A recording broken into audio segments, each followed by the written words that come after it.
IPL 2024 Chepauk के मैदान में चेन्नई सुपर किंग का जादू फिर से जीत के साथ सीजन की हुई शुरुआत। भैया आरसीबी वालों की हार की तो आदत सी बन गई। चेन्नई सुपर किंग के सामने फाफ डु प्लेसी हो गए तार। हमारे थारा के सामने आरसीबी की एक भी केजीएफ की नहीं चली कोई तलवार। आरसीबी फैंस का दिल टूटा और उन्होंने इस बात से ज्यादा संतोष किया कि ओपनिंग सेरेमनी में उन्हें या रहमान और सोनू निगम के गाने सुनने को मिले। आरसीबी से ज्यादा अच्छा परफॉर्मेंस तो उन्होंने दिया। चेपॉक के मैदान पर फाफ डु प्लेसी और सीएसके के नए कप्तान ऋतुराज आते हैं। तब तक आप हमारे चैनल को सब्सक्राइब कर दीजिए। दोनों कैप्टन टॉस उछाला जाता है और आरसीबी ने टॉस जीतकर बैटिंग करने का करती है फैसला। क्रीज पर ओपनिंग विराट कोहली और फाफ डु प्लेसी। पहले 4 ओवर में आरसीबी का चल रहा था तलवार। फाफ डु प्लेसी एक तरफ से चल रहे थे सीएसके के गेंदबाजों पर वार। और आज विराट कोहली जैसे 6 रन बनाते वो एक विश्व रिकॉर्ड बनाते। फाफ के चौके और छक्कों के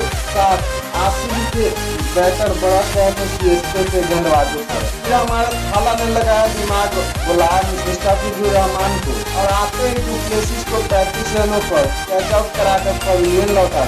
फिर क्रीज पर आते हैं पटेदार और वो भी हुजूर की गेंद पर ही माही भाई के कैच देने। और फिर आते हैं ग्लेन मैक्सवेल और दीपक चहल की पहली गेंद पर वो भी हो जाते हैं कैच आउट और माही भाई के देते हैं कैच। फिर क्रीज पर आते हैं 17.5 करोड़ के कैमन ग्रीन और तब जाकर हमारे कोहली भैया 7वें ओवर में अपनी 7वीं गेंद खेलते हैं और इसके साथ वो 6 रन बनाकर T20 में 12,000 रन बनाने वाले पहले प्लेयर बन जाते हैं। और उनके बाद निकलता है विराट कोहली के बल्ले से छक्का। भैया आज विराट कोहली दूसरे मूड से ही बैटिंग करते हुए नजर आ रहे हैं।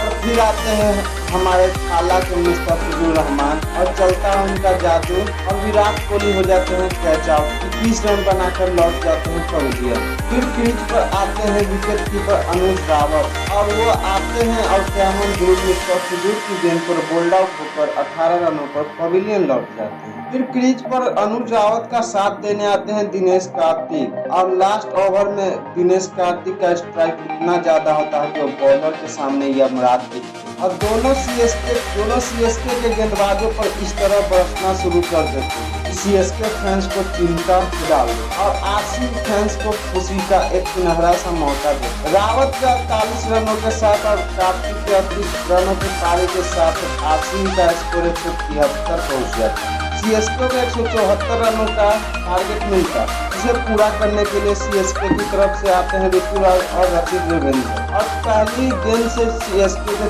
चौके के साथ पारी के साथ शुरुआत हुई। दोनों पारी की एक अच्छी शुरुआत देते हैं और यश दयाल की गेंद पर ऋतुराज कैच आउट होकर 15 रन पर पवेलियन लौटता है। फिर क्रीज पर आते हैं रहाणे और फिर से दोनों के बीच साझेदारी करना शुरू कर देते हैं। रशीद रमन के 15 गेंदों पर 37 रन बना देते हैं।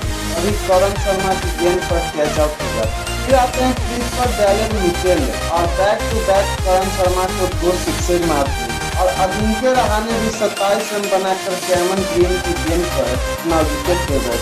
फिर क्रीज पर आते हैं शिवम दुबे इम्पैक्ट प्लेयर के रूप में और वो और डैलन मिचेल दोनों अपना काम करना शुरू कर देते हैं। तो डैलन मिचेल भी कैमन ग्रीन की गेंद पर 22 रन बनाकर कैच आउट हो जाते हैं। अब क्रीज पर साथ देने आते हैं शिवम दुबे का रविंद्र जडेजा। थोड़ी सी मैच में विवाद भी होती है पर दोनों बैटर टावर पर बैटिंग करते रहते हैं और अब सीएसके को जीतने के लिए 14 गेंदों में 14 रन चाहिए। दुबे ने चौके और छक्कों के साथ मैच ही खत्म कर दी। अब दुबे के 34 रन और जडेजा के 25 रनों पर सीएसके इस मैच को 6 विकेटों से जीत जाती है और सीजन की शुरुआत जीत के साथ सीएसके करती है। और वहीं आरसीबी को अपनी पहले जीत की तलाश में फिर से अगला मैच खेलना पड़ेगा। और इसी तरह के क्रिकेट से जुड़ी लेटेस्ट न्यूज जानकारी के लिए हमारे चैनल क्रिकेट वर्ल्ड 11 को सब्सक्राइब करें। तब तक मिलते हैं अगले वीडियो।